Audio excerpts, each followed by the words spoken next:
जय श्री राधे प्यारे मित्रों। उत्तर पक्ष YouTube चैनल में आपका स्वागत एवं अभिनंदन है। मित्रों, आज का विषय यह है कि संसार में ऐसा कोई मनुष्य नहीं हो सकता जो कहे कि मैं नास्तिक हूं, अर्थात ईश्वर को नहीं मानता।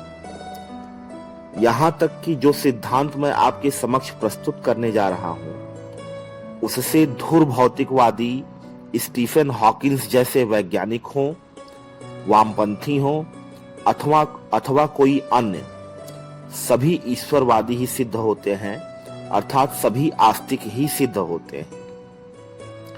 तो आइए मित्रों, इस सिद्धांत को समझते हैं।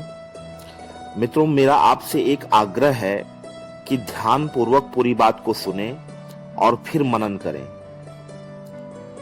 इस संसार में सभी मनुष्यों की चाहत का वास्तविक विषय क्या है, इस पर विचार करें।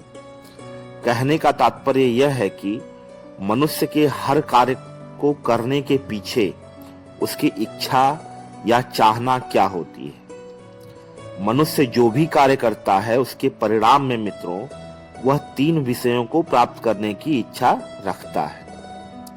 वे तीन विषय कौन कौन से हैं? तो मित्रों, वे तीन विषय हैं सत, चित और आनंद। एक बार फिर से सुनिए, वे तीन विषय हैं सत, चित और आनंद। अब एक एक करके तीनों को समझते हैं। आपकी इच्छा का पहला विषय होता है कि संसार में जो कुछ जानने योग्य है आप उसे जान जाएं।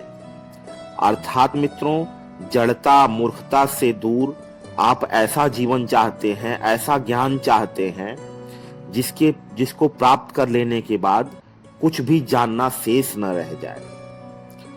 वस्तुतः मित्रों, एक मनुष्य दूसरे मनुष्य से बात भी इसीलिए करता है क्योंकि वह उसके मन की बात जान लेना चाहता है, अर्थात यह जानने की ही इच्छा है।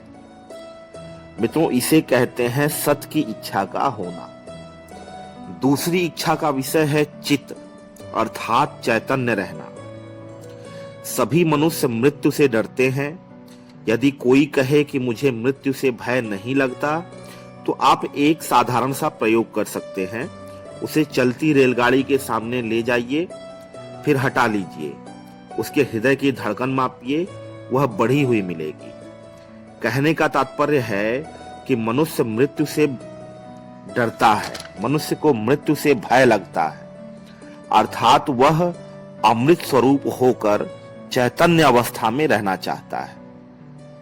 मित्रों, यही है चित्त की इच्छा का होना। अब तीसरी इच्छा का विषय है आनंद।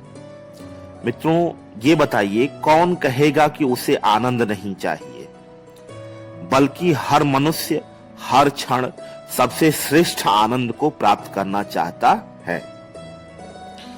इस प्रकार यह सिद्ध है कि प्रत्येक मनुष्य के चाह का वास्तविक विषय सत, चित, आनंद अर्थात सच्चिदानंद की स्थिति ही है। अर्थात मित्रों, अपने आप को नास्तिक कहने वाले व्यक्ति में भी यही तीन केंद्रीय इच्छाएं होती हैं।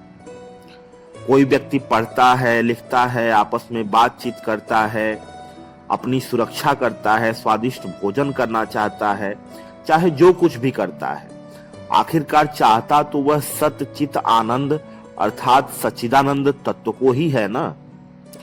इस प्रकार मित्रों, चाहे कोई भी हो, उसकी गति सच्चिदानंद तत्व की ओर ही है। अब यह सिद्ध करते हैं कि क्या यह तत्व उपलब्ध है अथवा नहीं।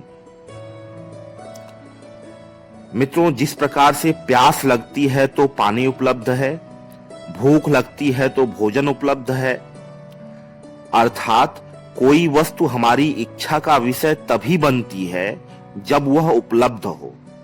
एक बार फिर से सुनिएगा मित्रों, कोई भी वस्तु हमारी इच्छा का विषय तभी बनती है जब वह उपलब्ध हो।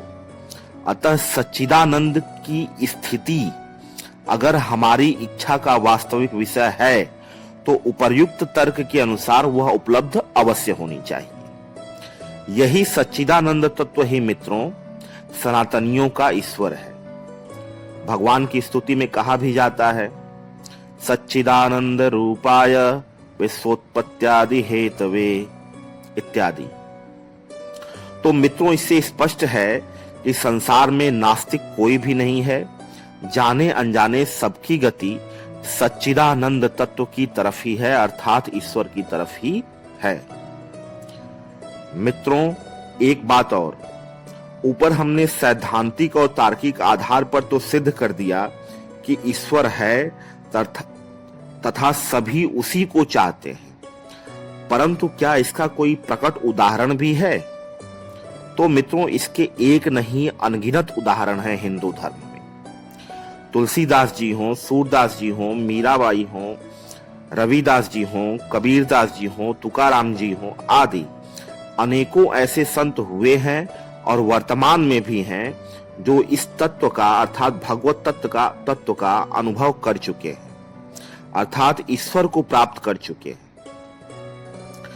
मित्रों, यहां पर यह भी समझ लेना चाहिए कि लोगों की चाह का विषय सच्चिदानंद अर्थात भगवत तत्व तो है, परंतु अधिकतर लोग उसे सांसारिक भोग विलास में ढूंढते हैं, जबकि जिन संतों का मैंने नाम लिया है आपके सामने, वे ही जानते हैं कि उसे कहां ढूंढना है अथवा उसे किस प्रकार प्राप्त करना है। मित्रों, इस प्रकार मैं आशा करता हूं कि आज का विषय आपको स्पष्ट हो गया होगा। फिर भी अगर कोई प्रश्न मन में रह जाता है तो आप कमेंट करके चर्चा कर सकते हैं। धन्यवाद। जय श्री राधे।